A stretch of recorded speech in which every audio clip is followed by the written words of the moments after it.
జరిగినటువంటి Rajalinga Murthy హత్యను BRS party అదేవిధంగా అక్కడ స్థానిక మాజీ శాసనసభ్యుడిగా తీవ్రంగా ఖండిస్తా ఉన్నాం.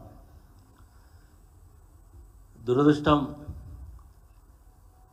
ఈరోజు మీడియాలో కాంగ్రెస్ పార్టీ నాయకులు సోషల్ మీడియా వేదికగా చేసుకొని చేస్తున్నటువంటి దుష్ప్రచారాన్ని తీవ్రంగా ఖండిస్తున్నాం.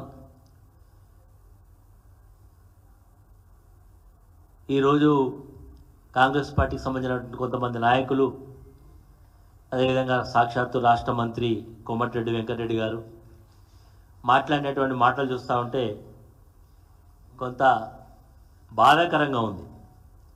అంతేకాకుండా ఈ కేసు మీద ఇన్ఫ్లుయెన్స్ చేయాలనేటువంటి ప్రయత్నం చేస్తున్నట్టుగా కనబడుతూ ఉన్నది. నిన్న హత్య జరిగిన తర్వాత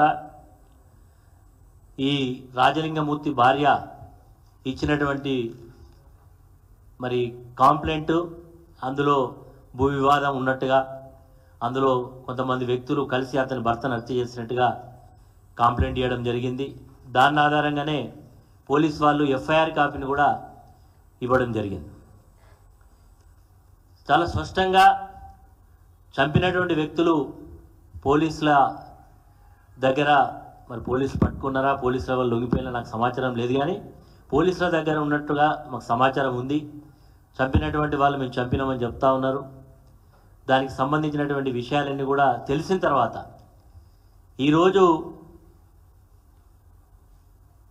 వీళ్ళు మాట్లాడేటువంటి మాటలు చూస్తూ ఉంటే ఈ యొక్క హత్యా కోణాన్ని ఒక రాజకీయ దురుద్దేశంతో బీఆర్ఎస్ పార్టీ పైన, సాక్షాత్తు మాజీ ముఖ్యమంత్రి కేసీఆర్ గారి పైన, హరీష్ రావు గారి పైన, నా పైన చుట్టేటువంటి ప్రయత్నం చేస్తున్నట్టు కనబడతా ఉన్నది.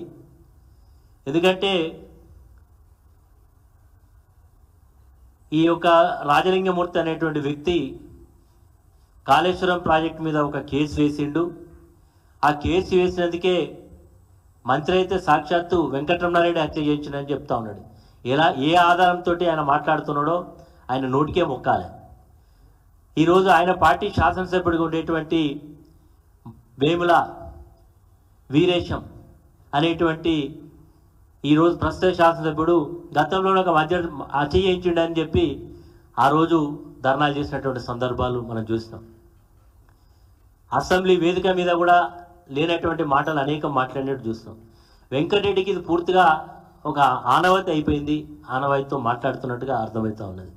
అదేవిధంగా కాంగ్రెస్ పార్టీకి సంబంధించిన కొంతమంది వ్యక్తులు ఇది బీఆర్ఎస్ పార్టీ హత్యా రాజకీయాలకు తెరలేపింది అనేటువంటి మాట మాట్లాడుతూ ఉన్నారు. బీఆర్ఎస్ పార్టీ ఎప్పుడు కూడా హత్యా రాజకీయాలను ప్రోత్సహించేటువంటి సందర్భాలు ఉండవు. ఈరోజు రాజలింగమూర్తి గారు కేసు వేసిండ్రు. ఒకవేళ అందులో కేసు విచారణలో ఉన్నది, ఆల్రెడీ రాష్ట్ర ప్రభుత్వం కమిషన్ వేసింది, కమిషన్ విచారణ జరుగుతున్నది. ఈ కేసులో హైకోర్టులో బీఆర్ఎస్ పార్టీ తరఫున పిటిషన్ వేసినాం. హైకోర్టు దాన్ని స్టాప్ చేయడం జరిగింది. భూపాలపల్లి డిస్టిక్ కోర్టు ఇచ్చినటువంటి ప్రొసీడింగ్స్ కూడా మేము కోర్టులో చట్టపరంగా ఎదుర్కొనే సందర్భాలు మాకున్నాయి. కానీ ఈరోజు అక్కడ హత్య జరిగిన దానికి భూ వివాదాలే కారణమని, ఈ వ్యక్తికి అక్కడ ఉండేటువంటి కొంతమంది వ్యక్తుల మధ్య భూ వివాదాలకు సంబంధించినటువంటి పంచాయతీ నడుస్తున్నది, కోర్టులో ఉన్నది అనేటువంటి సందర్భంలో ఈ చంపినటువంటి వ్యక్తులు కూడా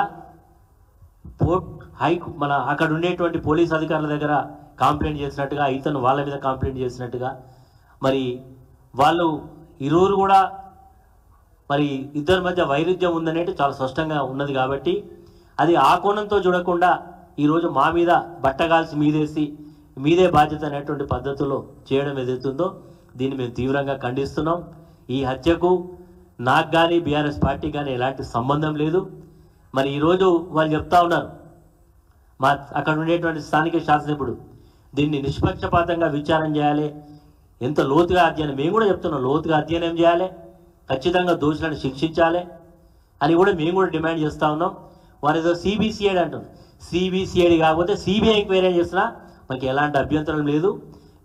మాకు హత్యకు ఈ వ్యక్తికి మాకు ఎలాంటి సంబంధం లేదు మరి అనే మాటని ఈ సందర్భంగా తెలియజేస్తాం.